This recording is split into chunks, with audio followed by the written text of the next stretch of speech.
keeping a country of 1.4 billion together every day is a massive challenge, which is why for most of Chinese history, China has more often been divided than united. So the periods like what China has experienced in the last 30 years with the strong central government delivering phenomenal improvement in living standards to its people is very rare in Chinese history. Yes. And so if you compare the record in governance of the Chinese Communist Party, especially after Deng Xiaoping launched his 4 modernizations 40 years ago in 1979, it's quite amazing what China has accomplished. 在这个风云激荡的时代，维系一个14亿人口的超级大国，每一天都是惊心动魄的巨大挑战。正因如此，在漫长的中国历史中，分裂往往是常态，团结反而是奢侈。然而，在过去的30年里，强有力的中央政府却带领中国人民迎来了生活水平的显著腾飞，这在中华5000年的文明史上堪称一个震撼人心的奇迹。外媒主持人发问：中国为何没像苏联一样崩溃？马凯硕强力回击：不是中国像苏联，而是美国正在变成苏联。And if the United States was serious about taking on China, it should cut its defense budget into half, but that's impossible. And in that, so it's like the old Soviet Union that also couldn't cut its defense budget into half. Strangled itself. Yeah. So in that sense, the United States hasn't thought very hard and very deep about how different this contest with China is. Whereas by contrast, the Chinese are quite happy. They're growing their defense budget, but at a fixed percentage of their GNP and not increasing it. And the Chinese are very happy that America has 13 aircraft carrier fleets because each aircraft carrier fleet is draining millions of dollars away from the US Treasury every day. What inspired you to write this book? Well, I see a great tragedy coming, and it's a completely unnecessary tragedy. This coming geopolitical contest between the United States and China. And the basic message of my book is a very simple one, which is that a geopolitical contest between the United States and China is both inevitable and avoidable. So I try to explain in the main part of my book why it's inevitable and why also the United States should really think very hard and deep before it plunges into this geopolitical contest with China. So where did the pressure mount that put us on this inevitable trajectory, which is so dangerous? You can speak to both American and Chinese contributions. Well, I think it's clear that both sides have made strategic mistakes that in some ways led to the eruption of this geopolitical contest. But in a more fundamental way, the geopolitical contest was actually in some ways inevitable because the history teaches us, as a sort of 2,000-year logic, which to some extent Graham Allison has captured in his book, Destined for War, that whenever the world's number one emerging power, which today is China, is about to overtake the world's number one power, which today is the United States, that inevitably the geopolitical contest breaks out, and then both get locked into a kind of a struggle. But of course, the other question is what sort of triggered it now? And the trigger was caused by strategic mistakes made by both China and the United States. In the case of China, what I try to document in the book is that there was for a long time a very powerful constituency in the United States, the American business community that was so engaged with China, making lots of profits from China, and therefore that constituency always applied the brakes whenever the United States seemed to be heading towards a struggle against China. But what's interesting... they used to have these Treasury reports, and were they a currency manipulator? Yeah, that's right. And they always stopped shy of declaring that. Exactly. You're absolutely right. And that actually is the demonstration of the point I was going to make. And what happened was that this time around, when Donald Trump launched his trade war, the logical thing should have been for the American business community to say, stop. You have a lot of stake with China. Instead, they just stepped aside and allowed the trade war to carry on against China. So that was China's big strategic mistake. But as I try to document in the book, the mistake made by the United States was in many ways much bigger. And it was a bigger mistake because the United States decided to launch a major geopolitical contest against China without first working out a comprehensive long-term strategy on how you deal with a country that has got a population that's 4 times bigger. And the United States is only 250 years old, less than 250 years old. China's been around 2,200 years. Yeah. And what is shocking is that no thought was given to this at all. And this insight was given to me, actually, as I document in the book by Henry Kissinger, in a kind of one-on-one lunch I had with him at his club. And so that thought led me to investigate further about what are the potential other mistakes the United States is making in proceeding with this geopolitical contest. So the goal of my book is actually to help United States, help Americans to think very hard and very deep before they take on an assignment which future historians will marvel at, that they just jumped in 2 feet first without thinking, hey, what am I getting myself into? Well, I sense inside of American political economy, there's almost a page from the playbook of Bismarck. If you can't solve your problems inside, look outward and pick an enemy to unify your people. And the problems, which you cite very eloquently in the book, of more than half the population having a declining standard of living since 1989 is really quite daunting and quite distressing. Yes, you see, what I try to point out in the book is that there are lots of misconceptions that Americans have about their own strengths and about China's weaknesses, you know. So, for example, it is taken as a given, right? It's like ideological certainty that when a thriving democracy takes on a geopolitical struggle against a communist party system, the thriving democracy will always win, as it demonstrated in the First World War against the Soviet Union.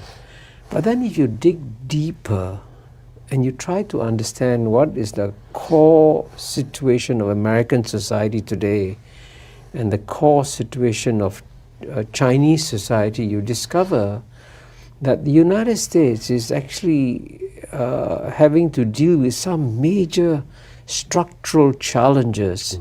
And one of the key structural challenges is that the average income of the bottom 50%, yes, 50% of the American population has been sliding down over a 30-year period.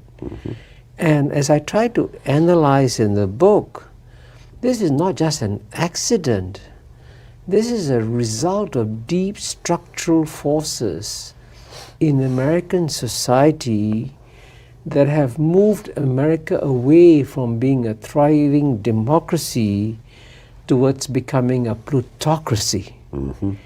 And by contrast, China, in the 30-year period where the average income of the bottom 50% in America has been sliding down, in the same 30-year period, the bottom 50% in China have had their best 30 years in 3,000 years.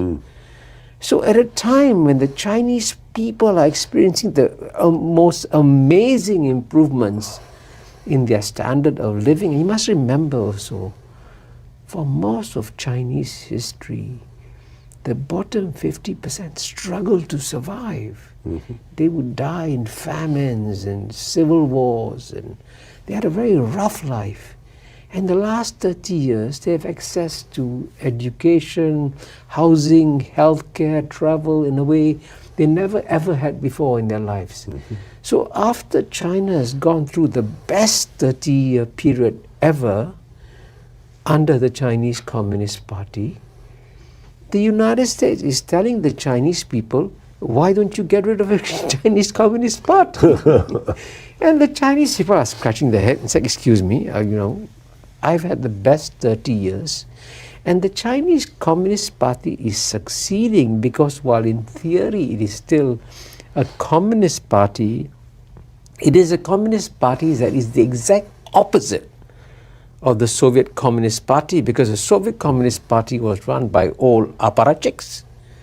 The Chinese Communist Party may possibly be the most meritocratic political party in the world. And the selection process results in the best minds running China today. You met some of them. Experienced. You know Yes. Wang Qishan. Brilliant. You know how brilliant these people are.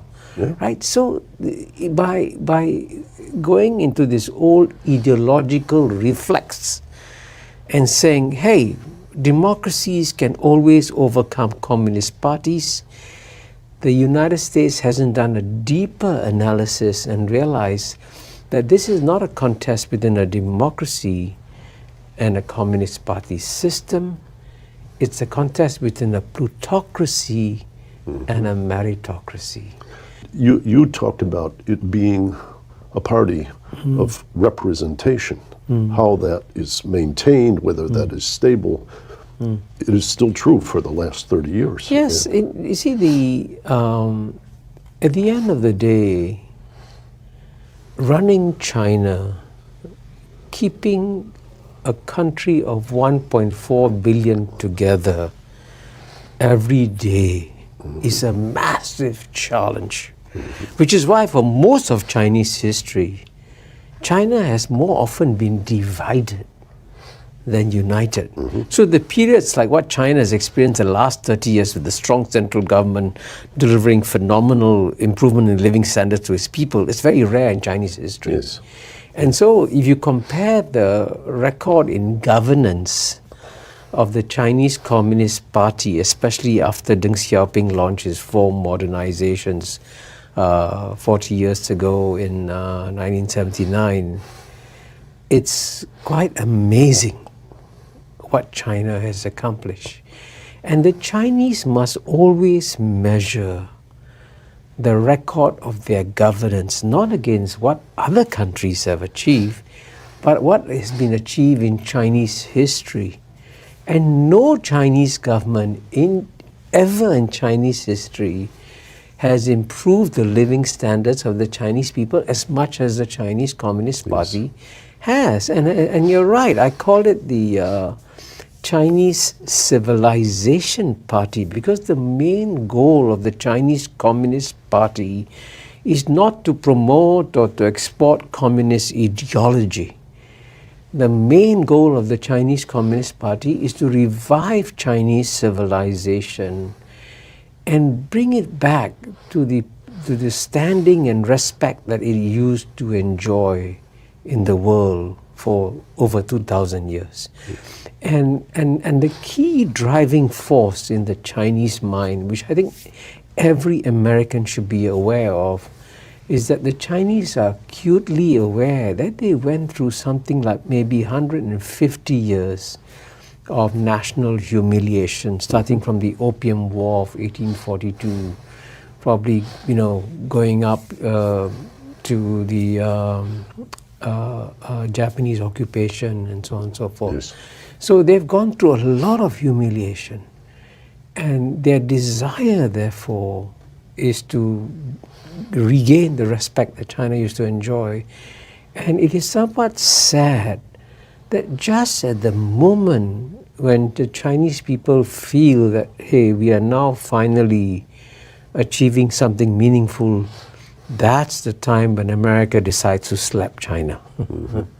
Mm-hmm. And well, so for them, the only thing they remember is, you see, they're trying to humiliate us again. Uh-huh. And the scar tissue in the United States echoes of the Cold War vis-a-vis the USSR. That's right. And in your book, you do a very nice job of showing why the Chinese challenge is very different than the Soviet challenge in terms of weaponization and arms race, in terms of ideology. There are just many aspects that you disaggregate. Well, I think, the reason why I encourage Americans to think deeper is that if they look very carefully at the track record of what China is doing and what the Soviet Union is doing, right?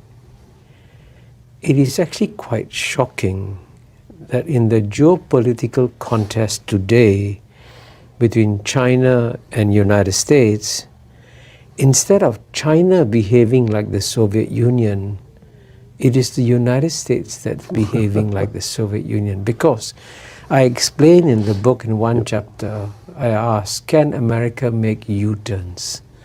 So, for example, the contest between United States and China will not take place in the military sphere. It will be in a nuclear war between the United States and China. There will not be a winner and a loser, there will be a loser and loser.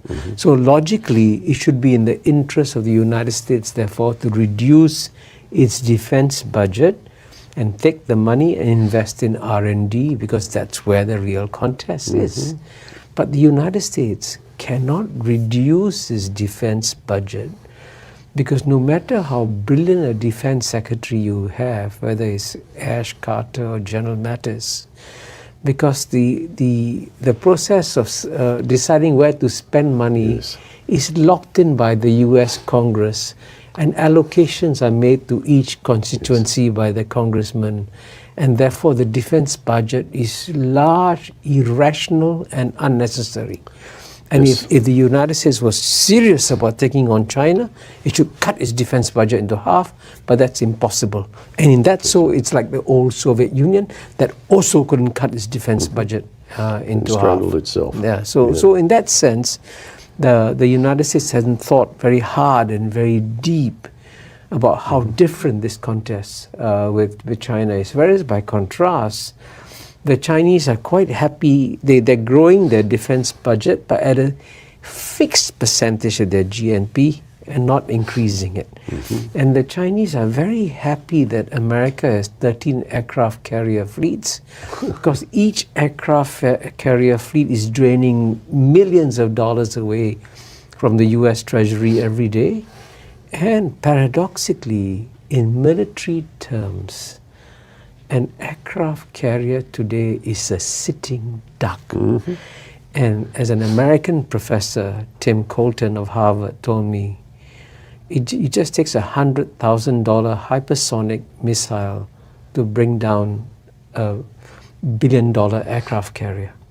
So it doesn't make sense anymore. So clearly you need to have a fundamental strategic reboot in American thinking. And in that sense, I'm trying to be helpful to America and say, think very hard about what are the big changes you need to make. One of the things that haunt people who are talking about, quote, new economic thinking and technology is the interface between this rivalry between the US and China, digital commerce platforms, and cybersecurity. And the story goes, these are my friends at MIT again talking, that if you set up a digital platform, it aggregates a lot of information. Hackers are able to use virtual private networks and disguise their identity and their whereabouts. So a hacker can be in Saskatchewan in Canada, hypothetically, pretend to be New York attacking Shanghai, or be in Armenia Yeah. pretending to be Beijing attacking Washington, D.C. That's right. I've talked to leaders in both countries, very high leaders.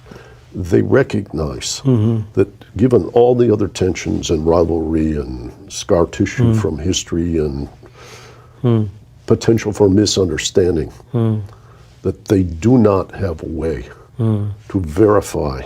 Let's say you make an agreement, we both pledge our trust to abide by the cooperative behavior. With the success and the presence of disguised hackers, you can't verify whether that's the case. And people are struggling now to try to figure out how to overcome this, because if you balkanize the internet and the trading systems, you're accelerating that polarization into competing systems. And I don't know how to answer that, but I think it's a fantastic question to be explored. It is. You're absolutely right. And this is where one of my key recommendations in the book is that if you want to find solution, there will be, of course, many challenges in the relations between the United States and China, not just in cyber security, it will be in law of the sea, maritime areas, and many, many other areas. The best solution is to look for multilateral solutions. And in the area of cyber security and cyber warfare, it's good to agree on one common set of rules. So I'll give you a simple example. You know, nowadays, with a good hacker can, in theory, unleash the waters of a dam, right? And then can you imagine the thousands of people who will die Flooded up, when the dams suddenly burst, right? So why not agree on one set of multilateral set of rules? At least agree on the rules first. Of course, implementing it, you're right, will be a challenge, but agree. We will never attack a dam. We will never attack a hospital. Yes. We will never paralyze the electricity of a city. We will never sort of thing. So you have at least common sets of areas where you agree, right? And of course, frankly, it will make perfect sense for an American military to hack into a Chinese destroyer. Of course, that's fair game, right? And then vice versa too. So that's fair game. But let's make sure you carve out areas and we say, in these areas you don't do anything. But of course, the interesting exception to all this, and as you know, since you're a monetary person, I point out that the real Achilles heel of the United States is the fact that the US dollar is the global reserve currency. And that, as you know, as the French then Finance Minister Valéry Giscard d'Estaing said, it's an exorbitant privilege. It enables Americans to live beyond their means. So it's in America's national interest to preserve the US dollar as the global reserve currency. But by weaponizing it, the United States has created incentives for countries to move away from the US dollar. And it is conceivable for China to use blockchain technology to create not necessarily a new monetary system, but just a platform that enables countries to trade with each other without having to use the US dollar. Yes. And the minute the US dollar is no longer the dominant currency in global trade, it can still, of course, remain strong in the financial spheres, but once that critical part of the system where it's no longer essential for global trade disappears, the US dollar becomes vulnerable. And if it is no longer a global reserve currency, then American standards of living will go down. And that's another example of where it is in the interests of the United States and China to work together. Thank you for joining us. Thank you very much, Rob.